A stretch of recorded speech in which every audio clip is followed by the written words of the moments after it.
What is up, guys? Today we're going to be talking about how to properly make bulk purchases and the 3 rules when doing so.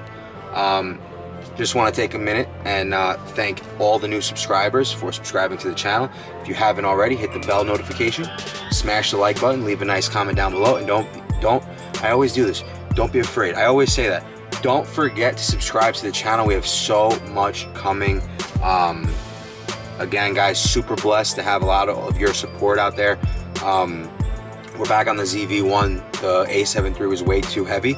So until we can get a stationary place or a stationary way to set up that camera, we're not gonna be hauling that brick around. Yeah, if you guys enjoyed the last thrift haul video, guys, please leave a comment down below. I want to know how you guys, what you guys thought of it. If it was informational, if you guys want to see more of those, please let me know. We are heading down to the unit because one of our buyers that actually ships the goods to Haiti just contacted me again. They're ready for another container. So I'm gonna get more into that when we get to the unit. I'm not gonna spill all the details, but I'm gonna show you guys more or less how I successfully bulk buy, move the garbage inventory to recuperate some of the money from the purchases, and what my average cost per item is. So we'll see you guys at the unit. Quick little update, we've come a long way. I know you guys have seen this unit upside down, sideways, every single way you could possibly see it, but the racks are in, the 4th one is up. It's holding all the inventory going up. That's all good stuff. This is all the trash stuff, and the only reason why I'm showing you is because I want to show you more or less how the bulk buying works. So 9 times out of 10 when I'm buying in bulk, I'm buying close to, it's realistically never under 150 items. Very rare that it's like a 20-30 piece lot that I'm acquiring. Now I mentioned there's 3 key factors when it comes to buying bulk. Yeah, there could be a couple more, but they fall into each other a little bit. So obviously you need a good buy cost. And what I mean by that is you need a good buy cost for the amount of items that are in that load. 9 times out of 10, we don't really get a chance to look through all the stuff that's in there. So we want to be as cheap as possible. We want to be as competitive as we can when we're negotiating these bulk buys. So for instance, if I'm looking at a load that's 10 of those the black 60-gallon bags, I'm shooting for around $10 a bag. If I have to spend up, the most I'm spending is 15. If I get a chance to get a glimpse in there and I could see some pretty decent stuff, I've noticed, and the only reason I know this is because I packed a black bag, and it's in my car because we got to drop it off to the guy who's going to buy it, which I'm going to touch on in a second. If it's t-shirts and smaller items, they'll hold about 60-70 items. If it's sweaters, you're looking at like 20-30 max, and if it's jackets, you're probably sitting around 15. So you really want to look at what you're buying. And that, like I said, we don't get to look, but you want to know more or less how many pieces you're getting.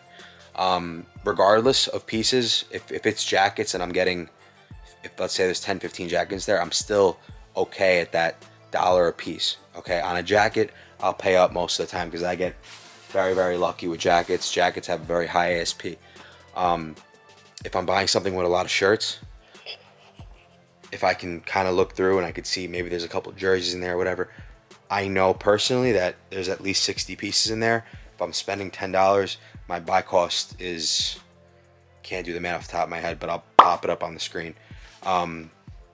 It's low. Now you're saying, Sal, but yeah, 9 times out of 10 it's all garbage, right?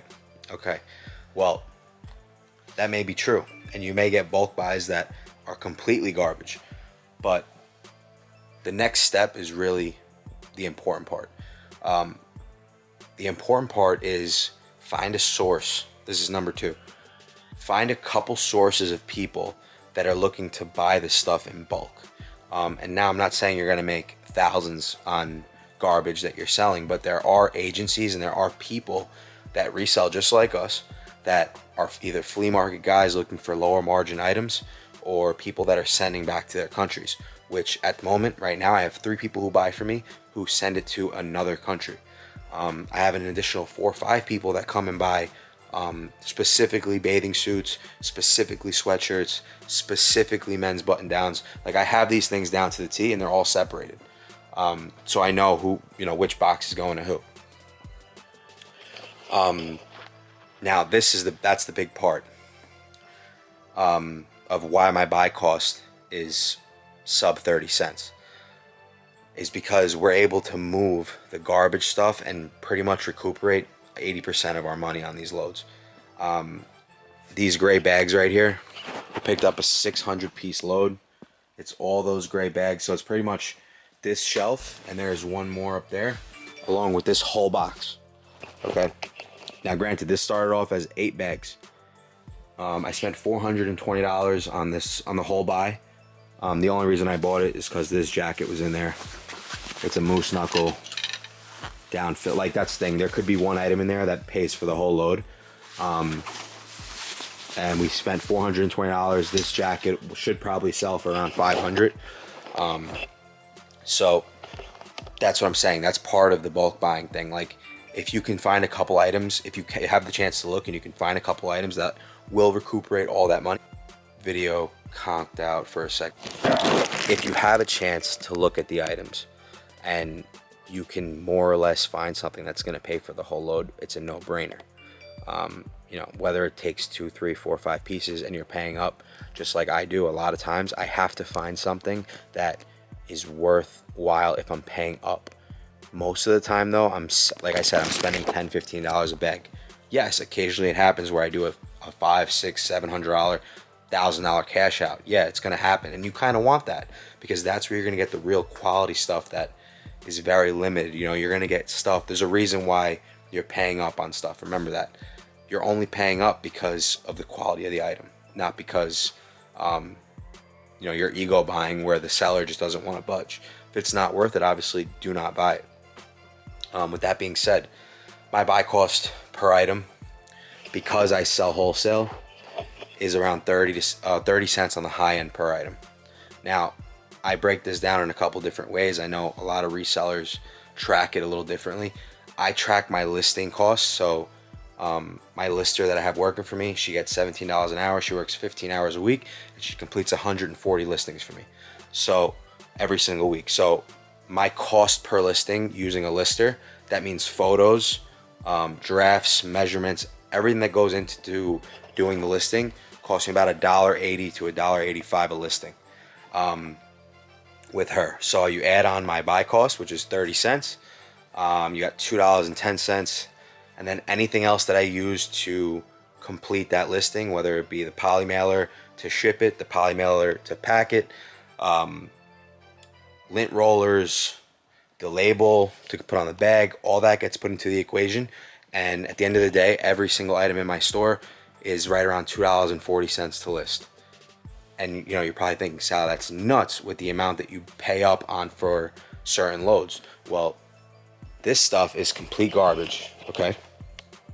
Not complete garbage. It's just not worth listing on eBay. It's lower end stuff.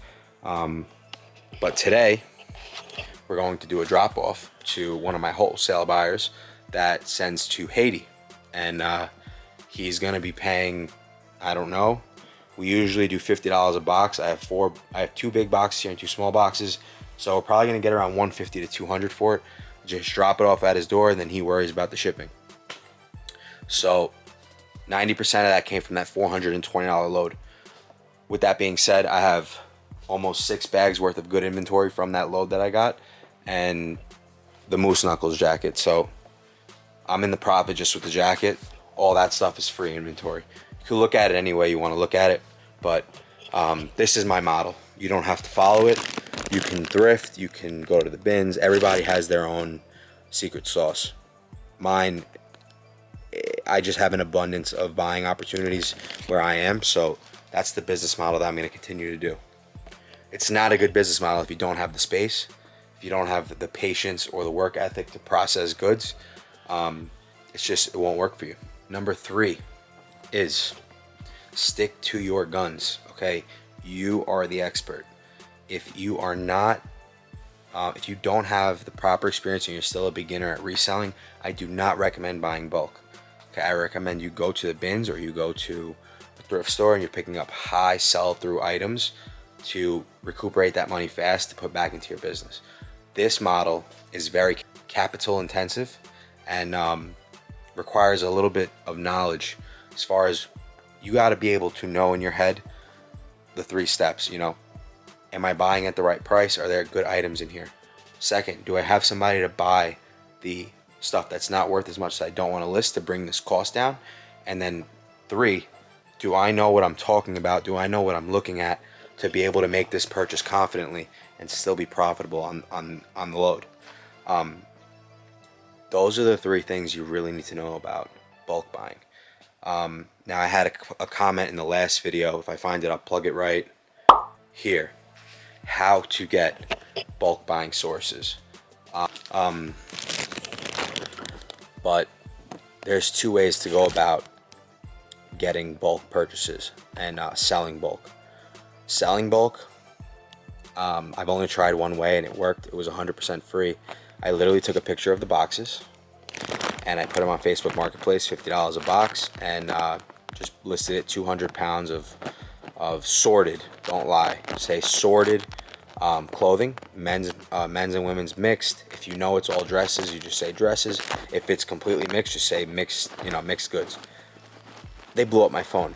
The first listing I ever put up, no ads behind it, no nothing, I got about 40-50 messages. Out of that 40-50 messages, I converted like 2-3 people, which, yeah, you say the conversion rate sucks, but you got to understand, you're selling a big box like that, it's not a consumer. You're selling it to a reseller. So if you convert 1 out of that 50, 95% of the time, that's a reseller that will continue to work with you.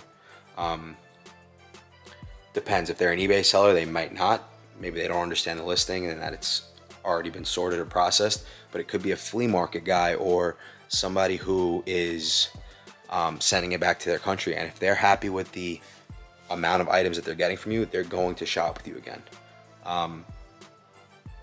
That's definitely my biggest recommendation. After you have done a couple transactions with different people and you've talked to different people and you message different people, I recommend you open a WhatsApp account, this is what I do. You have a WhatsApp account and you create a group message and you say, hey, listen, let's just say you're out of stock on boxes. I left the ad up on Facebook even when I didn't have any wholesale inventory left. As people reach out to me and said, hey, listen, I sold out all my boxes, but I should have some more coming within the month. Would you like me to add you to my WhatsApp group and I can keep you updated whenever I get new inventory? They're going to say yes. Okay, they obviously, if they're reaching out and they're serious, they're going to say yes because you have the cheapest price and no one is selling in my area, and I live in New York, so I could say pretty confidently that nobody is selling clothing at a fair price on Facebook in bulk like that. And if they are, you just got to be a little bit more competitive, but 9 times out of 10, you're still going to get people to work with you. Like I said, I have 7 people, and the wholesale stuff doesn't sit in my unit for more than 7 days. So I have 7 buyers, and as soon as I get a bulk buy and I process it, I put it in the boxes, let them know what I got, and first come, first serve. They know where I am, come pick it up. And so that's my method of getting rid of it. As far as buying it, I buy most of my inventory from storage unit buyers, so people who are buying storage units, resellers, but there's other ways of doing it, obviously. I have a couple thrift stores locally that I've gotten very connected with, and I'm blessed to have them behind me. I literally go and pick up on a Saturday the whole back stock of a thrift store because they can't handle the volume. That's something you can do. I don't recommend doing that at Goodwill. It's not going to happen. But a little mom and pop thrift shop, or this one in particular is a food bank, so they can care less about the clothes. They just want to get that money and put it into some food to feed people who need it. To sum it up, the reason why bulk buying in that fashion works the best is because 90% of the time when we make a bulk purchase, we want to get every single penny out of it, and we end up starting to list really, really low-end stuff that has probably a really, really bad sell-through rate, and we get upset when we flood our store with these crap items and we can't make sales. And I'm guilty of this. Don't get me wrong. If you do not have the space, that's why it's so important that before you make bulk buys, you gotta understand you need space. If you do not have the space to list and stock these lower sell-through items, you're gonna run out of space very quick. Currently, I stock around 1,300 items on the rack, and I'm selling between 7 and 10 a day right now. So I'm moving just enough inventory to be able to scale the business and put in quality items from the bulk purchases. If you guys found that video informative, guys, please subscribe to the channel, leave a thumbs up, leave a nice comment down below, and if you have any other questions that I can answer in a later video, I'd be more than happy to. Keep thinking of ideas of stuff to post, so if you guys shoot some ideas down below, I'll definitely add it to the queue of videos to come. But until next time, guys, I will see you. Thank you for watching. Peace.